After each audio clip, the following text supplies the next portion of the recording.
আসসালামু আলাইকুম। অবিরাম বাংলার সংবাদে সবাইকে স্বাগত জানাচ্ছি। আমি নাইম ফাথম মুবিন। শুরুতেই বিআরবি কেবলস সংবাদ শিরোনাম।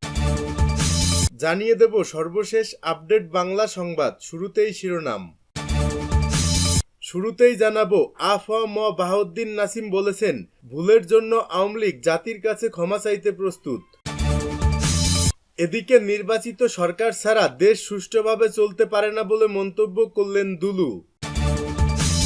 আরও থাকছে, বিচারের পর আওয়ামী লীগকে নির্বাচন করতে দেয়া হবে বললেন ডক্টর মোহাম্মদ ইউনূস। এবং সর্বশেষ জানিয়ে দেব, মামলা দিতে গিয়ে গ্রেপ্তার হলেন সাবেক বিএনপি নেতা শাহজাহান ওমর। এতক্ষণ শুনছিলেন সংবাদ শিরোনাম, এখন থাকছে বিস্তারিত। আ.ফ.ম. বাহাউদ্দিন নাসিম বলেছেন, ভুলের জন্য আওয়ামী লীগ জাতির কাছে ক্ষমা চাইতে প্রস্তুত। ভুল করে থাকলে আওয়ামী লীগ জাতির কাছে ক্ষমা চাইতে প্রস্তুত, এমনটাই জানিয়েছেন দলটির যুগ্ম সাধারণ সম্পাদক আ.ফ.ম. বাহাউদ্দিন নাসিম। আওয়ামী লীগের ভেরিফাইড ফেসবুক পেজে শেয়ার করা এক পোস্টে নাসিম একথা বলেন। নাসিম বলেন, প্রকৃতপক্ষে আমরা যদি ভুল করে থাকি অথবা অন্যায় করে থাকি, সেই অন্যায়ের জন্য জাতির কাছে ক্ষমা চাইতে আমাদের কোনো আপত্তি অথবা আমরা ক্ষমা চাইব না, এ ধরনের গুরামি আমাদের ভেতরে কাজ করে না। এ ধরনের দল, এই মানসিকতার দল আওয়ামী লীগ নয়। আওয়ামী লীগের ফেসবুক পেজে শেয়ার করা জাতির কাছে ক্ষমা চাইতে প্রস্তুত আওয়ামী লীগ শীর্ষক একটি ভিডিও পোস্টে নাসিমের এই বক্তব্য প্রচার করা হয়। আত্মগোপনে থাকা আওয়ামী লীগের যুগ্ম সাধারণ সম্পাদক আ.ফ.ম. বাহাউদ্দিন নাসিম সময় টেলিভিশনকে টেলিফোনে দেয়া সাক্ষাৎকারে এসব কথা বলেন। ছাত্র জনতার অভ্যুত্থানে টানা 15 বছরের বেশি সময় শেখ হাসিনার নেতৃত্বে ক্ষমতায় থাকা আওয়ামী লীগ সরকারের পতন ঘটে। সেই দিনই শেখ হাসিনা ভারতে চলে যান। তারপর থেকে দলটির নেতারা ও সাবেক মন্ত্রী এমপিরা আত্মগোপনে আছেন। এরই মধ্যে শেখ হাসিনা সহ আওয়ামী লীগের শীর্ষ নেতাদের বিরুদ্ধে গণহত্যার অভিযোগে কয়েকশো মামলা হয়েছে। শুরু হয়েছে বিচার প্রক্রিয়াও। আওয়ামী লীগের রাজনীতির প্রশ্নে অনেকে বলছেন, দলটির ভূমিকার জন্য জাতির কাছে ক্ষমা চাওয়া উচিত। বাহাউদ্দিন নাসিম বলেন, অনুশোচনা কি কারাগারের ভেতরে বসে করবে আওয়ামী লীগ? কিভাবে করবে? ভুলের জন্য জাতির কাছে আমরা এই ভুল করেছি প্রকাশ করেই আমরা জাতির কাছে ভুলগুলো শুধরানোর পথ দেখাবো। সাধারণ মানুষ, খেটে খাওয়া মানুষের জীবনে যে নাভিশ্বাস উঠেছে, তা থেকে মানুষকে রক্ষার জন্য কর্মসূচি অচিরেই নেওয়া হবে বলে জানান বাহাউদ্দিন নাসিম। তিনি বলেন, গণতন্ত্রের স্বার্থে মানুষের এবং তরুণ প্রজন্মের, আগামী প্রজন্মের যে চাহিদা, যে প্রত্যাশা, সেটা পূরণের জন্য সময়ের চাহিদা, বাস্তবতার চাহিদা মিলিয়েই আওয়ামী লীগ দলকে আমরা পরিচালনা করব। নির্বাচিত সরকার ছাড়া দেশ সুষ্ঠুভাবে চলতে পারে না বললেন দুলু। কেন্দ্রীয় বিএনপির সাংগঠনিক সম্পাদক ও সাবেক উপমন্ত্রী আসাদুল হাবিব দুলু বলেছেন, প্রতিদিনই আমরা আইন শৃঙ্খলার অবনতি দেখছি। এতে মনে হচ্ছে পতিত সরকার বিভিন্ন ষড়যন্ত্রে লিপ্ত রয়েছে। নির্বাচিত সরকার ছাড়া দেশ সুষ্ঠু।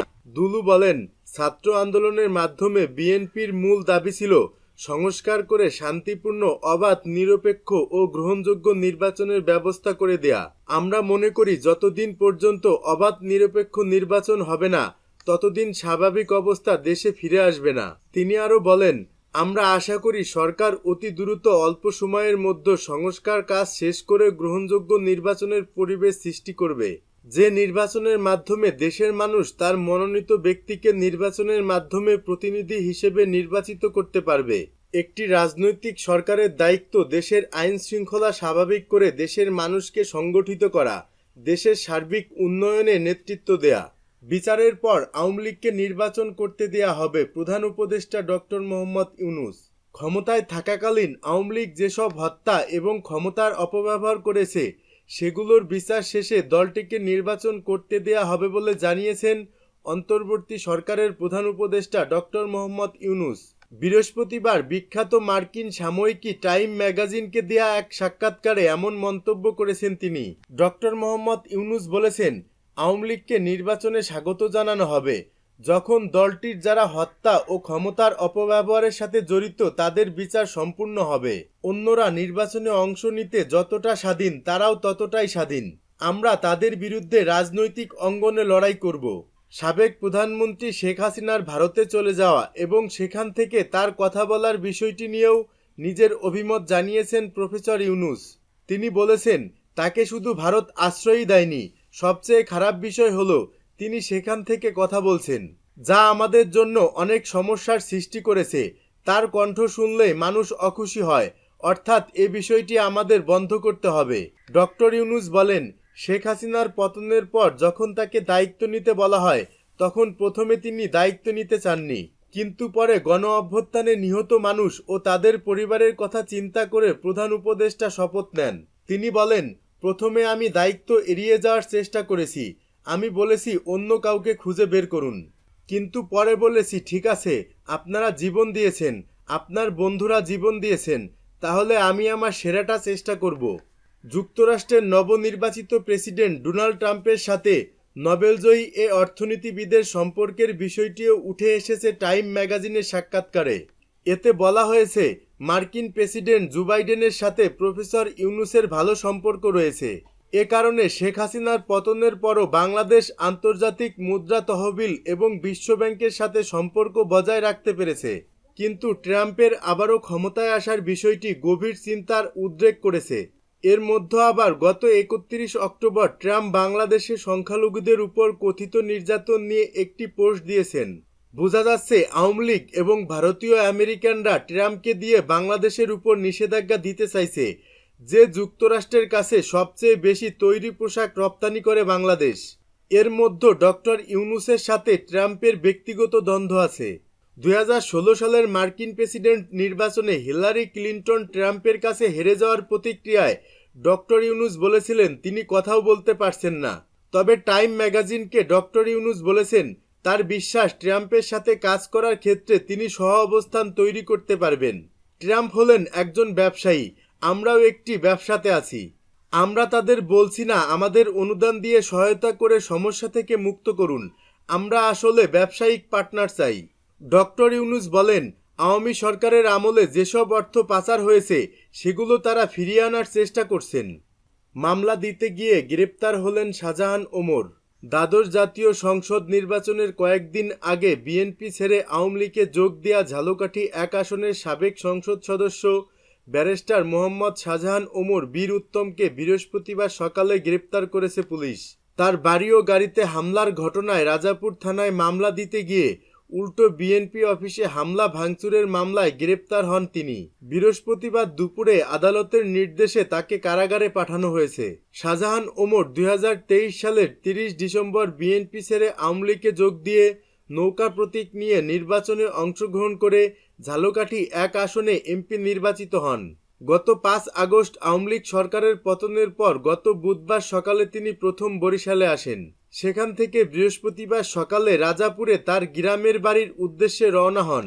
এ সময় রাজাপুর উপজেলার উত্তর পিংড়ি এলাকার দুর্বৃত্তরা তার গাড়িতে হামলা চালায়। এতে তিনি সহ তার গাড়ি চালক ও হাইকোর্টের এক ক্লার্ক আহত হন। এ ঘটনায় তিনি রাজাপুর থানায় এজাহার দিতে গেলে পুলিশ তাকে একটি মামলায় গ্রেপ্তার করে। এদিকে রাজাপুর উপজেলা সদরে গুডাউনঘাট এলাকায় শাহজাহান ওমরের বাড়ি বুধবার রাতে এবং বৃহস্পতিবার সকালে 2 দফায় হামলা চালিয়ে ভাঙচুর করেছে দুর্বৃত্তরা। রাজাপুর থানার অফিসার ইনচার্জ মোহাম্মদ ইসমাইল হোসেন বলেন, কাঠালিয়া বাস স্ট্যান্ডে উপজেলা বিএনপির কার্যালয় ভাঙচুর ও অগ্নিসংযোগের ঘটনায় দায়ের হওয়া মামলায় তাকে গ্রেপ্তার দেখানো হয়েছে। বুধবার রাতে কাঠালিয়া উপজেলা বিএনপির সাধারণ সম্পাদক আক্তার হোসেন নিজাম বাদী হয়ে শাহজাহান ওমর সহ 9 জনকে আসামি করে এ মামলা করেন। শাহজাহান ওমর রাজাপুরের বাড়িতে হামলা ও ভাঙচুরের খবর পেয়ে গাড়িতে করে বৃহস্পতিবার সকালে বরিশাল থেকে রাজাপুরে যাওয়ার পথে পিংড়ি এলাকায় দুর্বৃত্তদের হামলার শিকার হন। হামলাকারীরা তার ব্যবহৃত গাড়িটি ভাঙচুর করে। পরে ভাঙা গাড়ি নিয়ে তিনি রাজাপুর থানায় অভিযোগ করতে গেলে বেলা 12:30টার দিকে পুলিশ তাকে গ্রেপ্তার করে। ঝালকাঠি কোর্ট পুলিশের পরিদর্শক পুলকচন্দ্র রায় বলেন, শাহজাহান ওমরকে সিনিয়র জুডিশিয়াল ম্যাজিস্ট্রেট আফরোজা বিনতে শহীদের আদালতে তোলা হলে তার পক্ষে কোনো জামিন আবেদন এবং পুলিশের পক্ষে কোনো রিমান্ড প্রার্থনা না থাকায় খুব দ্রুত তাকে কারাগারে পাঠানোর আদেশ দেন বিচারক। আদালতে নেয়ার পথে শাহজাহান ওমর অভিযোগ করেন, রাজাপুর উপজেলা বিএনপির সভাপতি আবুল কালাম আজাদ ও সাধারণ সম্পাদক নাসিম আকনের নেতৃত্বে আমার বাড়ি ও গাড়িতে হামলা করা হয়েছে। আমি এসব মামলায় ভয় পাই না, আমি আবারও এই দেশে এমপি মন্ত্রী হব লিখে রাখেন। এ ব্যাপারে উপজেলা বিএনপির সাধারণ সম্পাদক নাসিম আকুন বলেন, কারা তার বাসভবনে ও গাড়িতে ইট নিক্ষেপ করেছে তা আমার জানা নেই। বিগত ১/১১ সরকারের সময় আত্মগোপনে থাকাকালে দুর্নীতি মামলায় স্ত্রীসহ শাহজাহান ওমরের ১৩ বছরের কারাদণ্ড হয়। পরে আওয়ামী লীগ ক্ষমতায় থাকাকালে দীর্ঘদিন সরাসরি রাজনীতি থেকে দূরে থাকেন। দুর্নীতির মামলার রায় স্থগিত রাখাসহ নতুন করে মামলা মোকদ্দমা থেকে নিজেকে সম্পূর্ণ নিরাপদ রাখতে গোপনে আওয়ামী লীগের সঙ্গে ঘনিষ্ঠতা গড়ে তোলেন। সর্বশেষ দ্বাদশ জাতীয় সংসদ নির্বাচনে হঠাৎ করে আওয়ামী লীগে যোগ দিয়ে ভোটারবিহীন নির্বাচনে এমপি নির্বাচিত হন।